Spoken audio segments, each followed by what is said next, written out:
Hi there, I'm David. And I'm Con.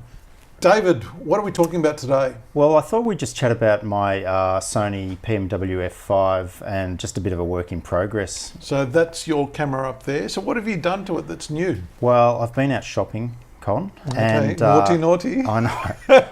I have purchased the new viewfinder. Oh, right. Which is the DVF-EL200. Right, so what's so special about this viewfinder and why did you feel the need to change it over from the existing viewfinder that came with the camera? Well, it's just a better viewfinder. It's just sharper, basically. Right, and now that a lot of stuff is being shot in 4K, focus is really critical because a lot of the producers are wanting just like a 50mm prime lens used for the interview, shot wide, and then they'd like to just have that scope to zoom in. On there. So the old view, the original OLED, and I'm probably not the only one that would say this, it wasn't sort of quite right with confidence. But don't you have tools like peaking to help you with focus? Well, you do, and I totally relied on the peaking for focus in the old OLED. But when I got the new one and thought I was in focus, then I switched the peaking off. And my test was fairly extreme. I was actually just zoomed into a barcode, and I thought I was in focus with the peaking, and then I turned the peaking off, and I thought, you know, it actually wasn't razor sharp. Oh, is this on the new or the old one? Well, on the new one, and that sort of made me realise, well, just because the peaking is there doesn't actually mean it's razor sharp. So this viewfinder is a lot sharper, and I'm sort of saying, when people ask me what's it like, and I say it's like when you haven't washed the car for about 6 months, and then you wash the car and clean the windscreen inside and out, and you go for a drive and go, oh wow, it's much clearer. It's a bit like that. And I think it is a high resolution. It is, yeah. So is that the same viewfinder that they've got on the Venice, the new top of the line It is, yeah, the same camera? one. Yeah, so hopefully that's an indicator that any cameras Sony bring out in the future, I'll be able to just swap this up to the... I think that's more than likely.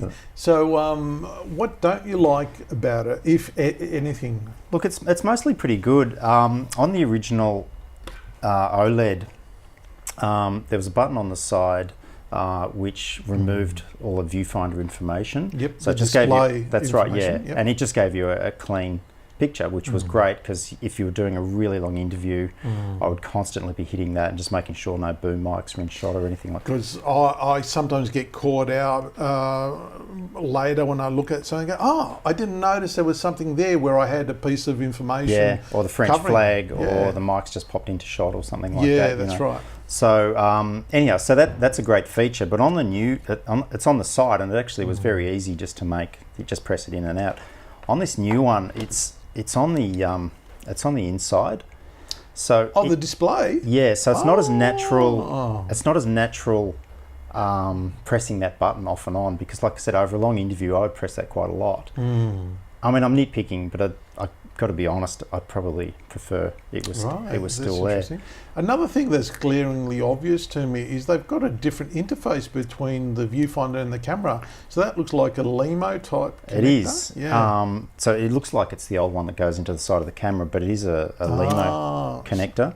So one end is the same multi-pin connector, and the other end going into the viewfinder is LEMO. Yeah, okay. and it's just nice because you look at that and I go, well, if that got damaged, I know we can get it as a spare part. Yeah. So, and I think we've got we've got some more pictures there. Photos, I forgot to use my photos. Yeah. So I notice here in this photo that you've got a nice markings for the diopter, and I must admit, whenever I use the f5 or 55 cameras with the old OLED viewfinder, how many times after a few times pressing your eye against the viewfinder, my diopter goes out? Correct.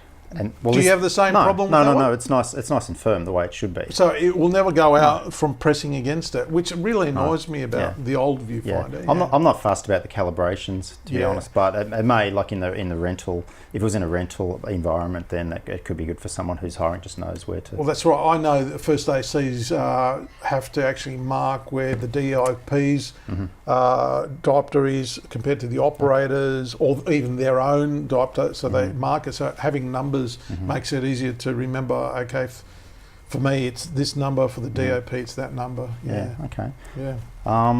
Now there's another thing, is the price. Yes, I imagine that's not very cheap. It's not cheap, but it's a broadcast spec piece of equipment, and I just think that you have to get used to it. I mean, if you work in aviation or marine or the medical world, everything's expensive, and I really think broadcast is sort of under that banner. Everything is expensive if you're going to do things properly, and I mean it's just you can't compare it to a built-in a viewfinder on the A7S or a Handycam. It's a different world, and now that this is the viewfinder for the flagship camera, it's going to be good. I can't expect it to be cheap, and it's not like they're going to churn them out like T-model Fords. I mean, they're not going to make them. At the end of the day, these are the tools of your trade. It relates to your core business, which is cinematography. And as you say, you've got to get the focus right. And if you don't, all of a sudden the phone goes a bit quiet. that was the justification for buying it, really. It's like you need an excuse, but especially on moving objects, following people walking or following people running or whatever, you need the best you can have in this environment, and especially with the 4K material being shot, you want it as sharp as possible. Well, that's good. I see here in this photo you've got some other buttons there. Have you got more user buttons on this viewfinder than the other one, or what's different? I think, to be honest, I haven't really gone beyond what I need to know. The menu, you drive it from there, which is neither here nor there, but look, it's a... Oh, I see, there's an old knob there where it says back. Yeah.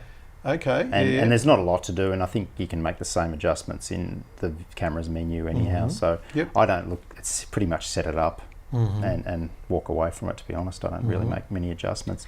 But I found there's good adjustment in the bracket as well, because with the F5 body, I tend to have it pushed back as far as possible to get good balance on your shoulder. And there is good adjustment in this, a good range of adjustment in this bracket that comes with it, so that's another good thing.